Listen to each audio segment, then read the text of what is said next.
I'll tell you what, they told me it's going to be indoors. You are a hardy bunch of Milwaukee. Sheriff, how you doing? Look, Terrence, thank you. Thank you for sharing your story. Thank you for exercising your power as a young voter first time. You're an inspiration, man. And I want you to know that a lot of us in here, growing up as kids, understood what it was like to be no bullies. I hadn't planned on saying this in light of what your introduction. Sheriff and Tom's heard me say this before, the mayor. When I was a kid, I used to stutter. You want to learn what bullies are like, be a stuttering kid. Talk like that, everybody thinks they can make fun of you. So I'm used to bullies. Matter of fact, I used to have a nickname in school, Tom. They used to call me Shoe Leather. The reason they called me Shoe Leather, I was a little runt, but you could beat me, but I'd hurt you. It's like pounding in a shoe leather. But I tell you what, I think you made a great metaphor about what's going on here. You're making your family really proud. And Joanne, I want to thank you for all you do to lift up this community, bringing pride and dignity and jobs in Milwaukee. My dad used to have an expression. He lost his job in Scranton, Pennsylvania when I was a kid. And he took us to my grandpops, my mom's dad. My grandmom was passed. And so we said, you're going to live here for about a year. I'm going to commute every day from Scranton, Pennsylvania down to Wilmington, Delaware, where there's jobs, Joey. And when I get one, I'll be back for you and you, Mom, and your brother and your sister. My sister's with me today, too. Where's my sister, Valerie? She's my best friend in the world. Anyway, Val. And he said, it's only 157 miles away, Wilmington, Delaware. He'd come home every weekend. And when we got down to Wilmington and he finally got a job that we could bring us down and be able to rent an apartment, he used to always have an expression, Sheriff. He'd say, you know, Joey, a job's about a lot more than a paycheck. It's about your dignity. It's about respect. It's about your place in the community. It's about being able to look your kid in the eye and say, honey, it's going to be okay. It's going to be okay. As Gwen knows, there's not an awful lot of people out there right now, a lot of hardworking people who can't say it's going to be okay. They're in trouble. Statistics show, for example, that over 50% of the American people, I think actually it's 49% to be precise, got a bill for $400 in 1 month they didn't anticipate. They'd have to borrow the money or sell something. So a lot of people are still hurting. And Gwen, let's send her back, because I tell you what, she is a voice for Milwaukee, a voice for the country. And I'm sure glad you're on my side, kid. I'm sure glad you're on my side, because I'm on yours. And I want to thank you all for welcoming me today. And Tom, you've been a good friend for a long time. Thank you, pal. Tom endorsed me when they said, Joe, who's running for what? Anyway, but thank you, Tom. And Sheriff Lucas, and Sheriff Mahoney, and Ambassador Joan Prince, I want to thank you all for being here. There you are. Okay. And look, it's great to be back with you. Folks, there's only 4 days left. Millions of Americans have already voted. They tell me now it's up to about 85 million Americans have already voted. And millions more are going to vote before this election is over. And I believe when you use your power, the power to vote, you can change the course of the country and, quite frankly, right now, the course of the world, because it's leaderless now. And we're going to start right here in Wisconsin. Tom remembers I came up here campaigning for Hillary. And for a whole lot of reasons, not all which were her fault, we ended up not taking it as seriously. We thought it was different. I've been here a lot. And by the way, when I get elected, if I get elected, I'm coming back, Tom. Look, in these final days, we got to keep our sense of empowerment here, a sense of optimism, what we can do together. But I know it's hard. More than 225,000 people, I think it's 229 as I speak, have already lost their lives to COVID-19. 2,000 here in Wisconsin, 600 here in Milwaukee County. Each one memorialized by an empty chair this morning at breakfast or tonight at dinner an empty chair at MacArthur Square. And now folks are getting hit by a new big wave of infections across the country. This week, Wisconsin, like other states, set a new record for daily cases. Hospitals are running short on beds. Just had to open a field hospital. That's what we're facing. We've now hit 9 million cases in the United States of America. We make up 4% of the world's population. We have 20% of the world's deaths. 9 million new cases nationwide. Another tragic milestone. Millions of people out of work, on the edge, and they can't see the light. They're not sure how dark it's going to remain. Wisconsin is down 20,000 manufacturing jobs even since this pandemic began. And the thing that bothers me the most was a president who gave up. Over the weekend, his chief of staff said what we knew. Quote, "We're not going to control the pandemic," end of quote. We're not going to control the pandemic. Yet last week when I debated the president, he said, quote, "We're rounding the corner. It's going away. We're learning to live with it." You may remember what I said. It may have been viewed as harsh by some. I told him, we're not learning to live with it. You're asking us to learning to die with it, because people continue to die. It's estimated that over 200,000 more people will die between now and the end of the year by the leading experts who haven't been wrong yet.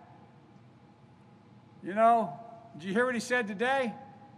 He said today at a rally that our doctors are the problem because they're putting their lives on the line, busting their necks. He said they're making up deaths from COVID-19 because they get more money. They're making up deaths. People aren't really dying from COVID. They're dying for other things, but they're saying it's COVID to make the numbers go up. My Lord. By the way, is Monica Wadley here? Monica is an ICU nurse. I spent some time with Monica on the phone and her two kids.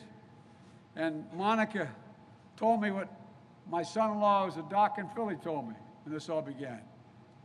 While we were waiting for PPP, the mask and the gowns and all the gear, so many docs, so many nurses, so many first responders, after they did their job, were afraid to go home because they'd taken the virus home to their children. Monica told me how her husband would wait in the garage so she could change and put on a bathrobe before she even went in the house and shower. So many people, over 1,000 Monicas, have given their lives trying to save their lives. And this guy says that they're raking it up because they want to make more money. Doctors and nurses go to work every single day. Donald Trump should stop attacking them and start doing his job.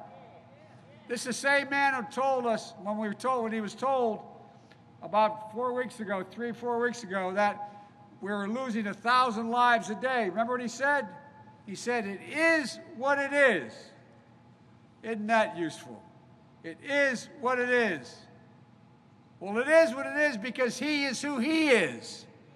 That's the problem. Donald Trump waved the white flag, surrendered to the virus. But the American people don't give up. We don't give in. Unlike Donald Trump, we're not going to surrender to this virus. We're simply not going to surrender. Look, I put in place a plan with this pandemic responsibly. I set it out back in May, and then again in June and in July. The way we can bring this country together around testing, tracing, masking. It's estimated that by leading doctors in America that if we just wore these masks for the remainder of this calendar year, we could save up to another 100,000 lives. Dr. Fauci, who's been not treated very well by the president, who's been with 3 other presidents in the same role, one of the most respected guys in the world. He's called for a mask mandate. This isn't a political statement of us wearing these masks. For God's sake, it's a patriotic duty. The reason you're wearing the mask And not to save yourself, but to save your neighbor, the person across from you, the person who you're next to. But still, Donald Trump refuses to listen to the science. He's politicized the race for vaccine as well. Instead of planning for its safe, equitable, and free distribution, what's he doing? He's talking about things that are just not even in the realm of possibility. We'll have this by September. We'll have it by, it goes on. Look, folks, he refused to bring leaders, by the way, of both parties together. You know, the House of Representatives, Gwen can tell you, has already passed 3 major pieces of legislation. 2 CARES Act and then the HEROES Act. Provides all the money that is necessary to safely open schools and businesses and do it in a way that they can stay open. But it costs money. Look at all the people who've gone out of business, all the small businesses. We know how to open business. We know what to do it safely, but it costs to open our schools nationwide. It's estimated it will cost $200 billion to do it safely. To provide everybody with the PPE, provide everybody, change the ventilation systems, make sure you have separators, make sure you're in a position where we have the sanitary conditions that are wiped down, smaller classes, more teachers. But what do we do? The money's already been there. They've already passed it. What's happened? The president hasn't got out of his golf bunker in his golf course in the summer, or the bunker in the White House since then, to bring people together. Look, find anybody, Democrat or Republican, who served in the Congress, the Senate, the House. Ask them, can they ever remember a time when there's been a national crisis, and this is a national crisis, that the president hasn't brought them all together and said, we're staying here till we fix this. We're going to work it out. He hadn't even talked to y'all. Look, folks, we're going to bring the Republicans and Democrats together and deliver economic relief for working families and schools and businesses, I promise you. I know how to do this. As I said before, I'm not going to shut down the economy. I'm going to shut down the virus. Look, Donald Trump inherited a strong economy from Barack and me, but he squandered that economy, just like he squandered everything he's inherited. Frankly, I've dealt with guys like Trump my whole life, guys who think they're better than you because they have a lot of money, look down on you because they live in a better home. But tell you what, we understand how this works. Folks, the people who built this country weren't Wall Street and investment bankers and CEOs. They're hard-working Americans, middle-class folks, working-class folks who built the middle class, and unions built the middle class. Look, we know, as Gwen said, we can build back better with an economy that rewards work, not wealth. Right now, it rewards wealth, not work. We can do it without raising taxes on any working person in the middle class. I give you my word as a Biden, if you make less than $400,000, if I'm elected president, you're not going to see a penny of your taxes go up. Not a penny. He keeps lying about my plan. But I tell you what, I'm going to ask the wealthiest Americans and the biggest corporations. By the way, 91 of the Fortune 500 companies pay no tax at all. Zero. Zero tax. And they make billions of dollars. Folks, it's about time people start paying their fair share. It's not a punishment. Pay your fair share. Why should a firefighter, why should a sheriff, why should a cop, why should an educator, why should a nurse pay a higher tax rate, which you do, than they pay? You do that. You pay a higher tax rate. And by the way, why should you pay more taxes than Donald Trump? $750. This guy loves talking about corruption. I've released 22 years of my tax returns. You can go online and see them. Well, guess what? He hadn't released one single year of his tax returns. What the hell is he hiding? What's in there? You know, working families and middle-class people, you need help. They need help, particularly first-term home buyers. Being able to pay for health care premiums, child care, care for your aging loved ones. Just to get a new hot water heater. I don't know about you, but the kitchen tables I was raised around, you're sitting there and I can hear my dad now, well, we can't get those 4 new tires because you have to ride on those ball tires a little while longer until we get by next month. When that hot water heater goes out, what are we going to do? Who's going to tell her she can't go back to the community college because you don't have the money? They're the conversations taking place all across America today. And what's Trump trying to do? Raise your cost and standard of living. He's going to be in the Supreme Court.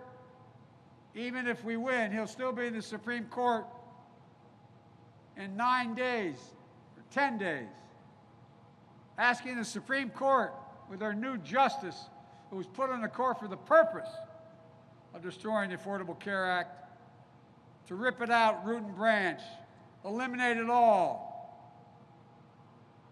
If they get their way, 100 million Americans will lose protections for pre-existing conditions, including 2.5 million Wisconsinites. 2.5, so if you have diabetes, you've had cancer, you've had breast cancer, whatever it is, whatever your pre-existing condition, you won't be able to afford it because they can jack up the price beyond your capacity. Women will once again be charged more for the same health care than a man is charged for just because they're a woman. People forget that that's what it was before we passed the Affordable Care Act. Look, Donald Trump thinks health care is a privilege. I think it's a right people should have. If we all get out and vote, we'll not only restore Obamacare, but we'll strengthen and build on it. So you can keep your private insurance. Or you can choose a Medicare-like option that will add to Obamacare, which we wanted to do the first time, but couldn't get the votes. We'll increase subsidies to lower your premiums and deductibles, out-of-pocket spending, and surprise billings. And we will reduce the cost of prescriptions by 60%. I'm not making that up. That comes from saying we're going to insist, and we have the votes to do it in this next election, that Medicare can negotiate with the drug companies to say how much they're going to be willing to pay for whatever drug they have.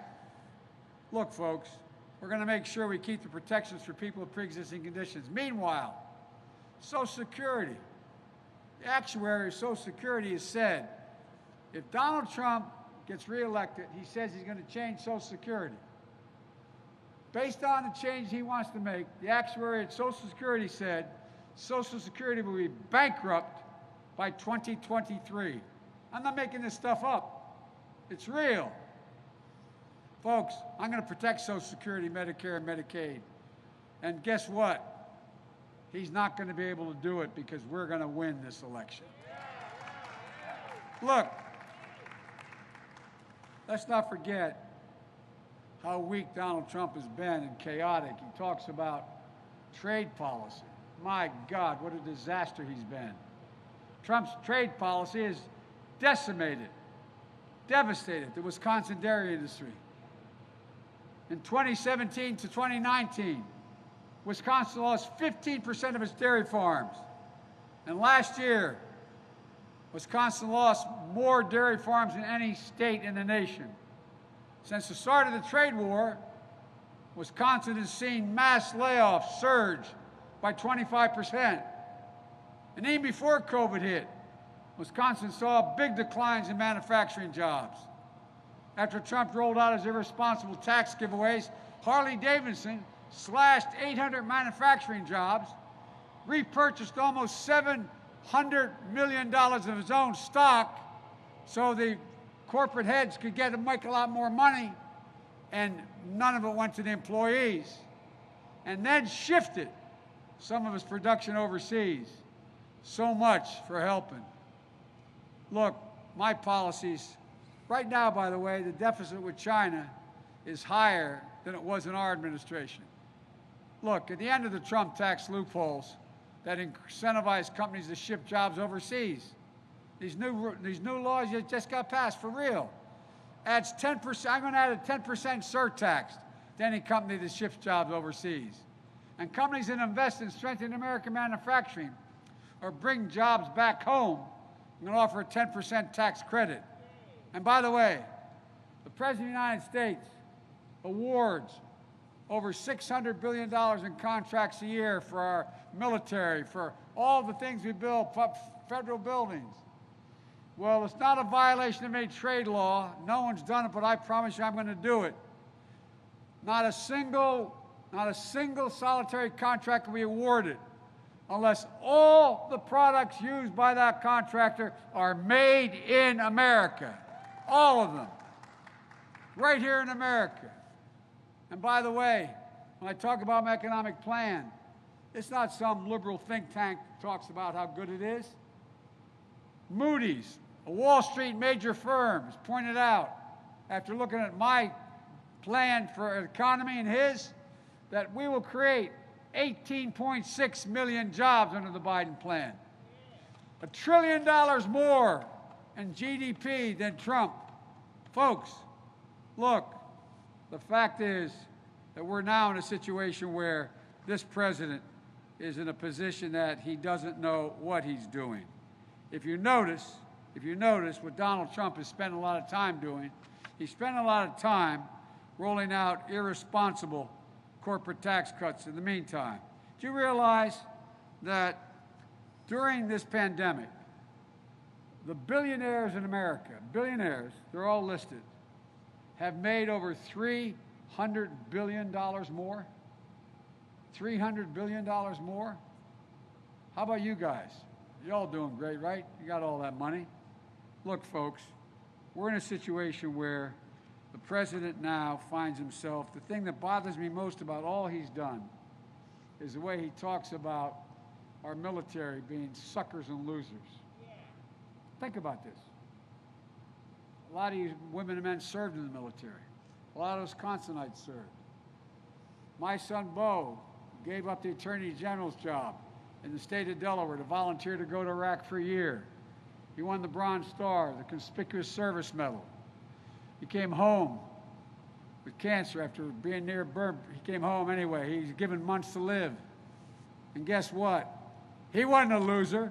He wasn't a sucker. He was a patriot, just like your sons and daughters, your parents and grandparents. Look, folks, if you ever wonder, Trump keeps talking about how strong he is.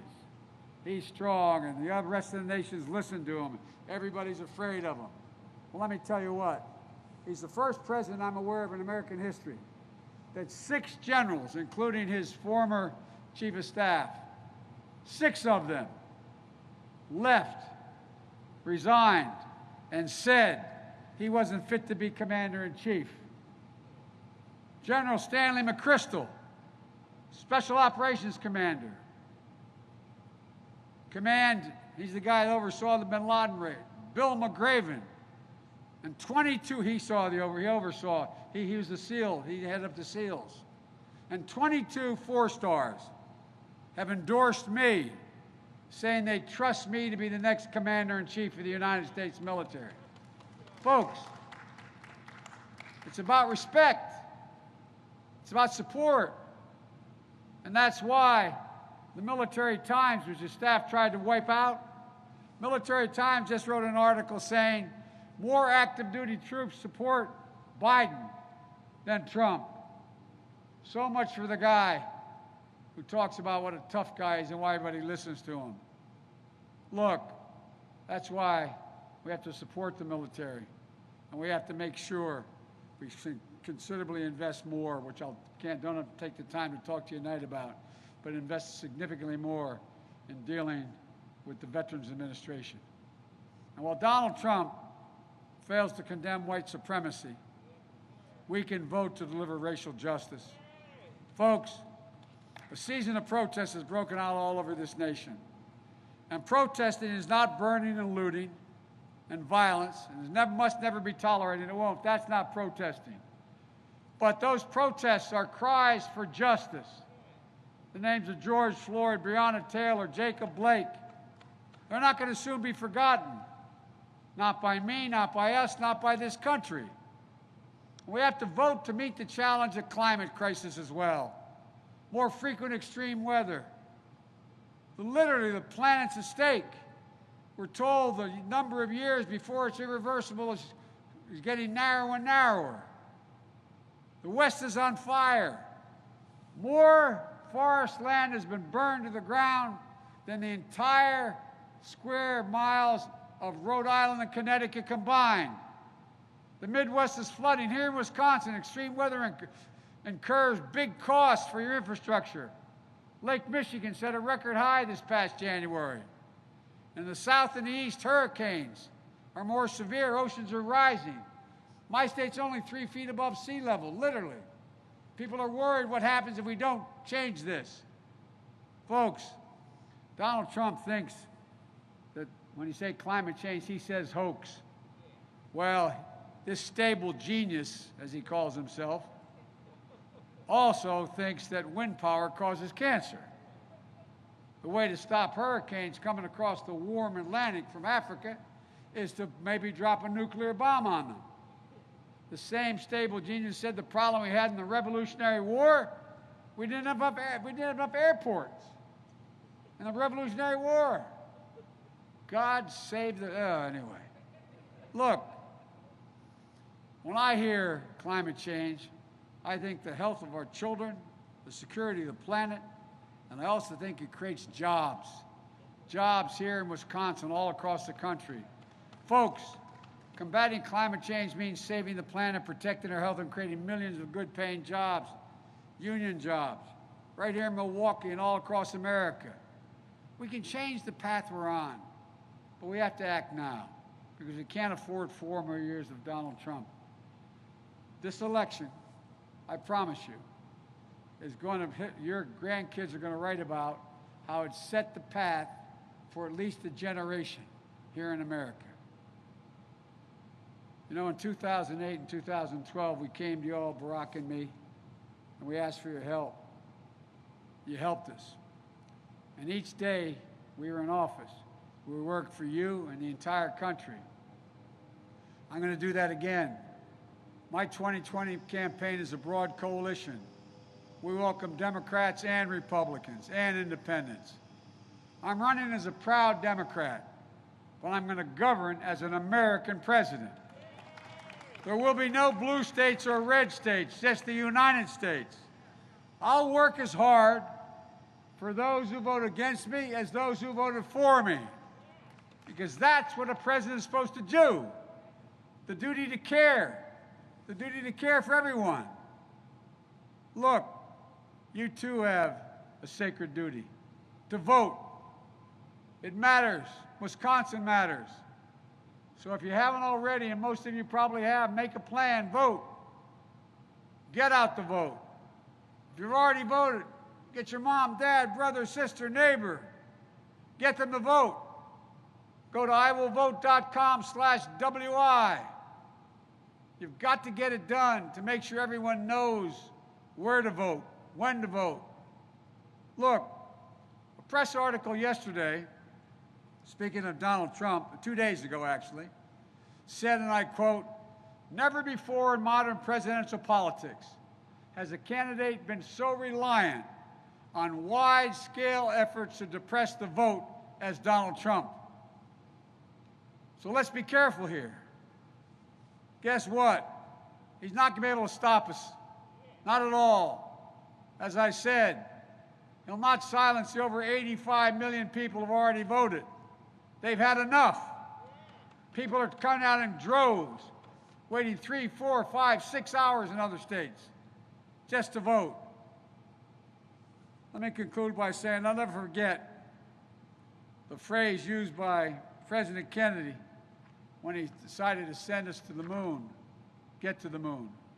He said, when asked why, he said, "We refuse to postpone. We're the United States of America. We refuse to postpone the incredible opportunities available to the American people. I refuse to postpone the enormous possibilities we have. I've been around a while, but I've never been more optimistic about America's chances than I am today. I really mean it. There's nothing beyond our capacity. Nothing. There's no limit to what America can do. We're the only country in the history of the world that's come out of every crisis stronger than when we went in. The only thing that can tear America apart is America itself. And that's exactly what Donald Trump has been doing from the beginning of his campaign last time out. Dividing America, pitting Americans against one another based on race, gender, religion, national origin, ethnicity. It's wrong. That's not who we are. Everybody knows who Donald Trump is. Let's let them know who we are. Who we are in the last 4 days. We choose hope over fear, unity over division, science over fiction, and yes, truth over lies. So folks, it's time to stand up and take back our democracy. We can do this. We'll be better than we've been. We can be who we want to be at our best, the United States of America. I promise you, we can do this. You help me get there. I promise you I'll take responsibility. When I make a mistake, I'll acknowledge it. But I will take responsibility and I won't let you down.